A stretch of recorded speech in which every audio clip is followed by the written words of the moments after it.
In this video, I'm going to take you through a full demo of the Thinkific platform and how to set up and publish your online course using the Thinkific platform. So I'm going to quickly answer that now by just going in and having a look at my online school. So this particular platform here is Thinkific, and the one that I've recommended that you all jump on. So when you log in to your Thinkific dashboard as the instructor, as the person who owns the account, of course at the moment your page here will be completely empty, but soon it's going to have one course in there. Now eventually, so it might look like a grid like this, or it might look like a list. It's up to you how you like to present it, and you will have all of your courses inside your online school. So as you can see, I've been a very busy bee over the last few years, and I have quite a few courses in my online school. So when you go into your Manage Your Learning Content area, you click on Courses on your top left-hand side, and this is where you create a new course. So you quite simply smash that big button there, and you get given the opportunity to create a completely blank course. Do you want to create a mini course? Do you want to create a big flagship course? Do you want a pre-seller course? Do you just want to sell a digital download? So some of you, if you've been into your login area as a student in my school, you will have seen that as part of your membership to this course, I've given you access to, for instance, the e-copies of my physical books. So you can basically sell your e-books and other digital document products from the Thinkific platform as well. You can also create webinars in here and sell or give away webinars free of charge, and also have just extra resources or a special library of extra reading if you've got content that applies to all of your courses. Pretty much, guys, I always stick to blank just because a lot of these templates just have lots of suggested material or suggested layouts, which can be fine for you to go and explore, but sometimes I think it just creates more confusion than is necessary. And of course, I'm going to be showing you how to create your own course plan outline. So you're just going to create, I always say, just go with blank. So what do you want to call your course? How to bake a cake, there we go. Simple as that. You can change this later on. So you put in your course title, you press create the course, and it will take you to your curriculum area. When you basically go to create your first online course, this is what it will look like for you. So you're going to have a couple of options all along the top here that you basically move through in order. So the very first thing you want to do is insert your course content. So all of Module 2 is about putting your content together, structuring it all in an order, putting your modules and your lessons together in order. So you will have that by the end of week 2. And at the end of week 2, beginning of week 3, you're going to start moving to this stage where you start inserting it into your school. So they use the word chapter rather than module in Thinkific, so it's only a language thing. So I would call this module 1, or you'll see that I've called it week 1, for instance, in the program that you're in. You type it in, you press save. Voila, you now have a module. We'll add another chapter and call it module 2. Or week 2. Now, of course, you can use whatever language you like. There's no rules around this whatsoever. And then once you've got all your modules in, all I then do is start adding the lessons. And I'm going to go more into this in week 2, so I won't go into this in too much detail because I do have a tutorial on what each of these different things mean. But just to give you some idea of how you upload what type of content, you can upload videos, you can create quizzes. Multimedia is when you can basically put any website inside the online course. So you guys all completed, for instance, that survey, the pre-course survey, and you'll remember that the survey was actually inside the course itself. You didn't have to click out into anywhere else. And that's because I simply put the URL of the survey in this box here, and that means that all your students stay in the school. This works well, for instance, if you're using, I don't know, like YouTube videos, for instance, as examples or as extra content in your course. You don't want to be sending your students outside of your course because then they're going to get distracted by shiny things, and they might stop going through the program. So you want to embed that video inside the course. So here is literally where you add that URL. So if you want to add a video, you press add a video.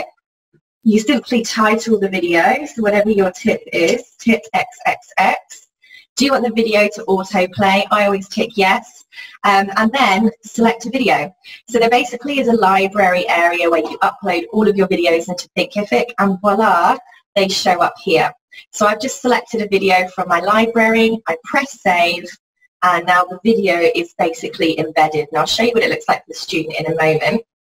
So let's say we want to now create a quiz ABC, give it a title. And this is where you can actually decide whether or not the quiz is a prerequisite, meaning they have to complete that quiz before moving on. So you'll notice from my pre-course survey, you could not progress through the program without completing that survey. And that's because for me, getting that survey feedback is critical for making sure that I've designed module 1 to cover everything that you need. So you can choose to do that, or you don't have to, entirely up to you. And quite simply, you just press add a question. So you can have one or more correct answers. So it might be you only have one correct answer. What's the question? Click on the question. Question 1 is, what is the question? So, what colour are trees is the question. And here are your different choices. So choice 1 is blue, choice 2 is red, and choice 3 is, let's add another choice, add a choice. Choice 3 is green, and this is the correct answer. So I tick the box to tell the system that that's the correct answer. I press save. And now I can go on and add more questions by simply adding questions, doing exactly the same thing again. So I'm going to press save. Now Thinkific's really good. It doesn't let you do anything or click anywhere without saving what you're doing. But let's just have a look at some of these. Now, text lessons, these are the ones that I generally use the most because text lessons are the most versatile. Text lessons allow you to add videos, text, photos, formatting, tables, everything. So let's just call this lesson XYZ, whatever title you want to make. Now this is cool. You'll see a lot of my course is like this. So I normally have some kind of title at the top. Then I normally have a video. So I insert the video by simply clicking the cursor where I want the video to go, then clicking on the little insert video symbol, and you will see here it says select a video. Now because again I've uploaded all my videos to the video library area, which I'll show you where that is in a minute, and there are all my videos that exist. So voila, I just click on the video, select it to autoplay and press insert, and there, voila, is my video. That makes many, Sarah. Then I can go blah blah blah, explanation, type in whatever I like. I can then add a picture if I want, so insert an image, so you just drag and drop the image in there. You've got all the formatting, colours that you would have inside Microsoft Word. You also have the option to insert audio files, like let's say you're doing a health and wellness program, maybe you've got some meditation audios you want to share, so you simply press insert audio.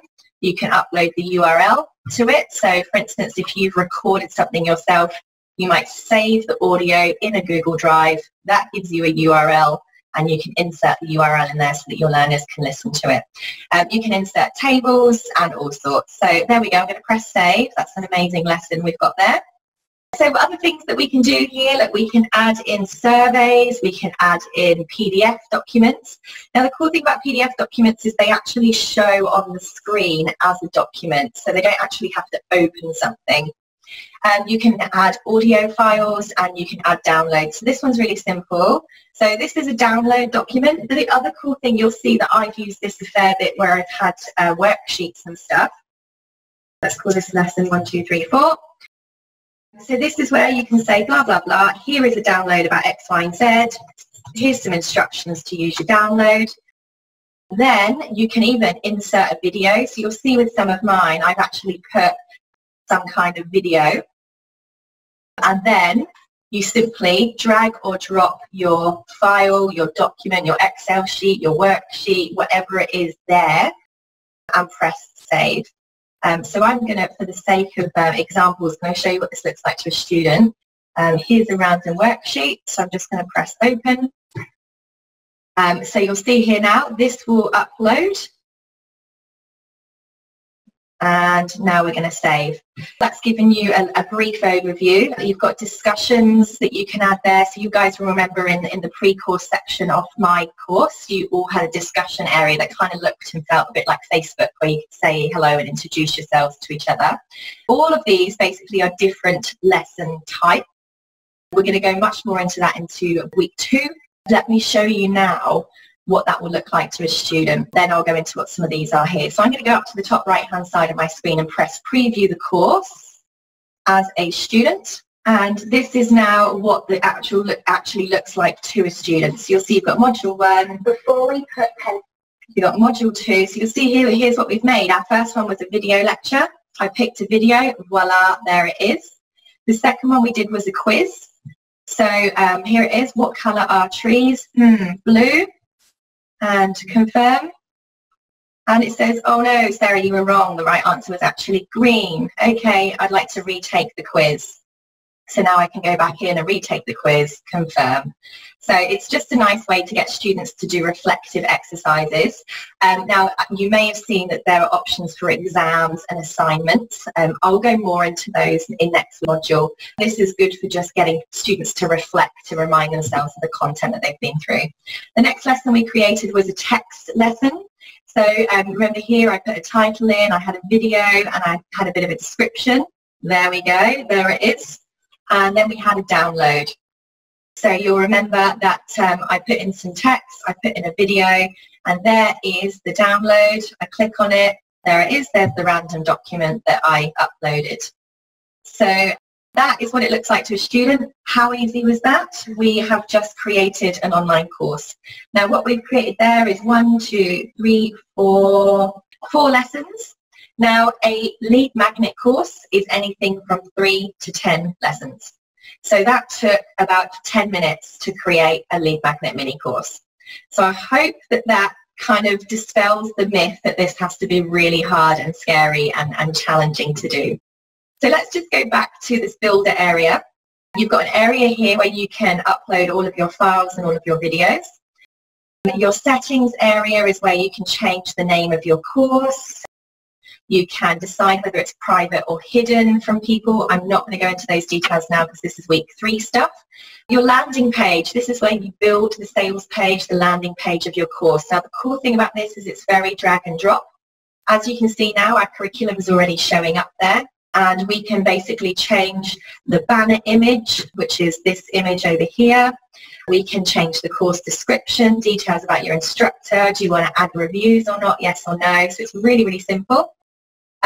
Do you want to drip release your content? So we'll talk about more about this and in module 3. But this is, for instance, if you've got a 5-day course or a 4-week course and you only want students to have access to content on the set days. So you would go create a drip schedule, and do you want to release your content on specific days or on specific days after their day of enrollment? So this is where you simply would go, you know, module 1, I would like to release this from the second they enroll. Module 2, they're only allowed it, you know, 1 week later, so 7 days after they've enrolled. So that's really, really easy way to only allow your students to move forward at certain dates and certain times. Another function this has is upselling. So if you have multiple courses, this is like when you go onto Amazon and a student, you know, you buy a book and at the bottom of your screen it says people who bought this book also bought these books. And that's, I don't know about you, but that's when I end up going for 1 book and coming home with 20. So you can do exactly the same here. So this is where you can add your other courses, and it will basically say other people who bought this course also bought this course. Do you want to buy it? And it encourages them to put more than 1 course in their shopping cart when they buy. So that's a very funky feature. And then you have your pricing. So this is where you get to decide, is it a free course? Is it a one-off payment? Or do you want to have payment plans or subscriptions or memberships? So this is really easy to set up. One-time payment, let's just say my course is $97. Then I can add a different price. So I want to also offer a payment plan.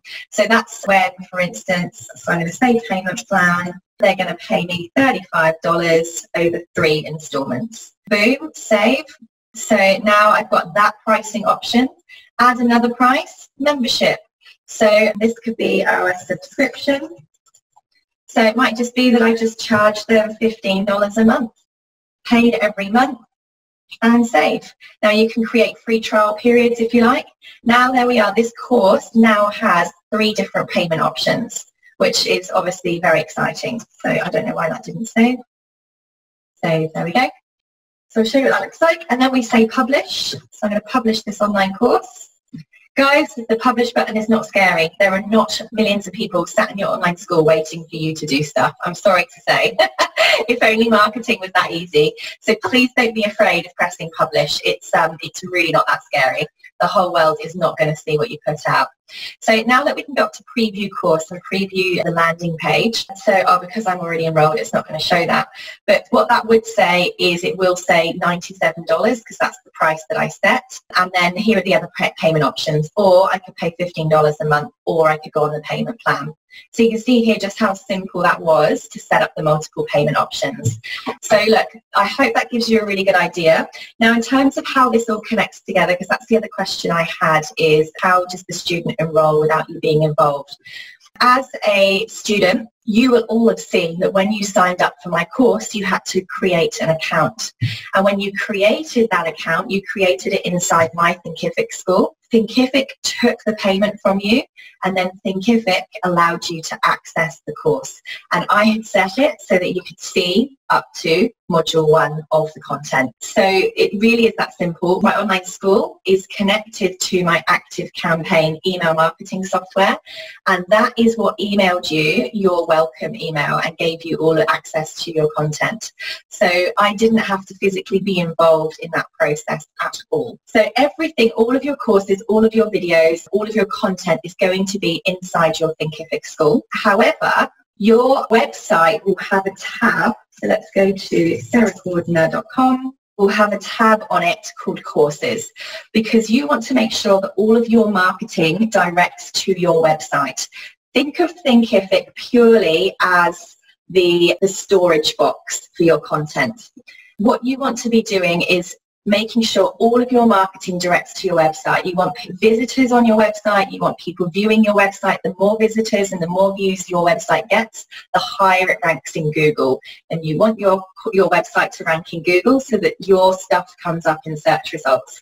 So absolutely, what you're going to do is create a tab called courses on your website. So if you go to mine, you will see that what I do is I put the description or sales page of my courses on my website. However, when someone goes to pay for the course, that's when I direct them to my checkout in Thinkific. So let me show you something cool. What I do here is log in. Here's my login area for my academy. Start the 30-day free trial, and boom, it's now redirected to my Thinkific school. So this means that if next week I decide I don't want to use Thinkific anymore, I don't have to go and change my entire world's marketing that's out there in planet Earth. All I have to do is change the redirect on my website. And that's it. So it keeps it nice and simple. Now, it's really, really simple to do this. When you go to your pricing, so you log into your course, what you'll see here is this very cool button called Copy Link. Now, that is the link to your checkout.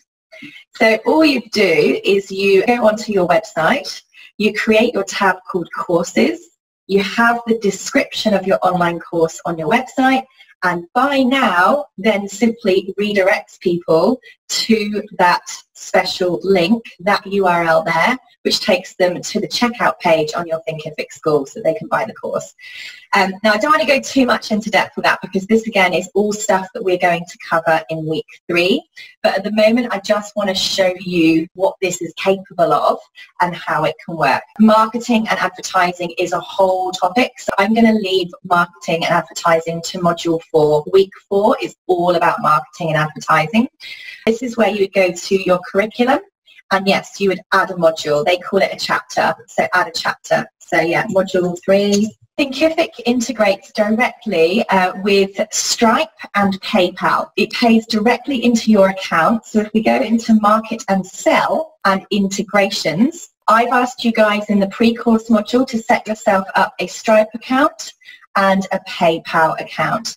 So once they are connected, and you'll be doing this in week 3, it's very simple, then you can decide here whether you want to charge in US dollars or AUD, and you can simply connect your PayPal URL. Feel free to send money to that account. And so when the student pays, it will go into either your Stripe or your PayPal, whichever one they choose. I have both, and I find that both get used just as much as the other. So Stripe tends to be the one that people use when they're making credit card payments or subscription payments, so that when their direct debits come off their credit cards. And people like me who just think that PayPal money is like play Monopoly money. It's not real money, pay with their PayPal for things like this. So it definitely helps to have the 2 options there, because Stripe isn't available in all countries and neither is PayPal. So this just makes sure that there's a payment option for every country, basically. The way Stripe make their money is by taking a percentage of each sale, and honestly it's very minute. It's less than $1 or $2 per transaction. So, and that all counts as a tax deductible business expense under fees in your accounting. So yeah, you don't need the paid Stripe account. You only need the free version. That's all you need. So you don't need to upgrade at all. Does Stripe or PayPal charge for taking credit card payments? Yes, they do. That's how they make their money. It's really not hugely noticeable.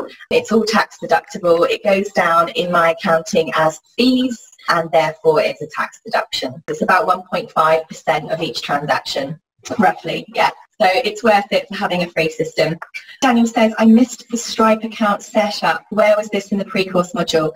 Daniel, if you go to the pre-course module and download the pre-course module workbook, the last 4 pages are your pre-course checklist.